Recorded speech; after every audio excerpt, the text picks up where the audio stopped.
ನಮಸ್ಕಾರ ವೀಕ್ಷಕರೇ, ನಾವು ಇವತ್ತು ಕಲ್ಲತ್ಗಿರಿ ಫಾಲ್ಸ್ಗೆ ಬಂದಿದ್ದೇವೆ.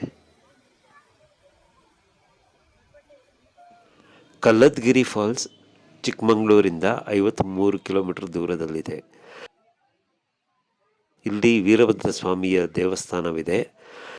ಈ ದೇವಸ್ಥಾನವನ್ನು ತಲುಪಲು ನಾವು ನೀರಿನಲ್ಲೇ ನಡೆದುಕೊಂಡು ಹೋಗಬೇಕು.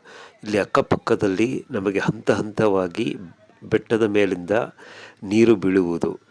ಇಲ್ಲಿ ಇನ್ನೊಂದು ಮುಖ್ಯ ಆಕರ್ಷಣೆ ಏನೆಂದರೆ, ಈ ಬಂಡೆಯ ಮೇಲಿರುವ ಆನೆಯ ಆಕಾರದಿಂದ ನೀರು ಬೀಳುತ್ತಿರುವುದು. ಅದು ಬಹಳ ಆಕರ್ಷಣೆಯಾಗಿದೆ. ಹಾಗೂ ಇಲ್ಲಿ ಬ್ರಹ್ಮದೇವನ ಪಾದಕಮಲದಿಂದ ನೀರು ಬೀಳುತ್ತಿರುವುದನ್ನು ನಾವು ಕಾಣಬಹುದು.